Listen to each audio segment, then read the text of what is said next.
সকল ফেরেশতাদেরকে যখন আল্লাহ বললেন আমি আদম বানাইছি, ইন্টারভিউতে আদম ভালো রেজাল্ট করছে। কথা বলেন, আদমকে নিয়ে যখন আল্লাহ ফেরেশতাদের সামনে ইন্টারভিউ নিলেন, আল্লাহ পাক বললেন হে ফেরেশতারা আম্বিউনি বিআসমাই হাউলা ইন কুনতুম সাদিকিন। তোমরা তো মনে মনে বলেছিলে তোমরা অনেক জ্ঞানী, তোমরা অনেক জাননেওয়ালা, যদি তাই হয় তার বাস্তবায়ন করো, তার প্রমাণ দাও। আমি তো তোমাদের সামনে আদম সহ তোমাদের সমস্ত বস্তুর নাম শিখাইলাম। তোমরা যদি সত্যবাদী হয়ে থাকো তাইলে এই নামগুলো আমাকে শোনাও। একটা নামও শোনাইতে পারে নাই।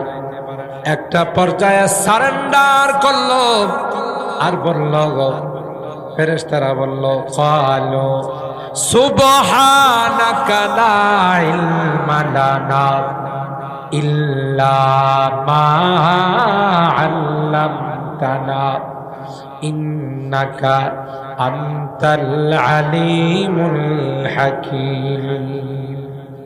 আল্লাহ আমাদের মনে নাই তুমি যা আমাদের শিক্ষা দিয়েছিলে আমরা সেগুলো ভুলে গেলাম।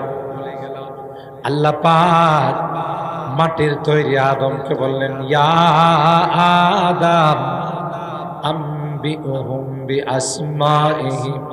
হে আদম, এই ক্লাসের মধ্যে তুমিও ছিলা, এরা তো পারে না, বস্তুগুলোর নাম বলতে পারে নাই, তুমি কি পারবা? হযরত আদম বললেন আল্লাহ আপনার যদি অনুমতি হয় আমি সবগুলোর নাম, প্রকার, কোন বস্তুটা দিয়ে কি কাজ নেওয়া হয় সবগুলো আমি আপনাকে শোনাই দেব। আর ভাইরা, আল্লাহ পাক রব্বুল আলামিনের তৈরি হযরত আদম, আল্লাহ পাকের সামনে প্রত্যেকটা বস্তুর নাম, তার দ্বারা কি কি কাজ নেওয়া হয় আর কি কি প্রকার ছোট বড় সবগুলো এক বৈঠকে আল্লাহ পাকের দরবারে শুনিয়ে দিলেন।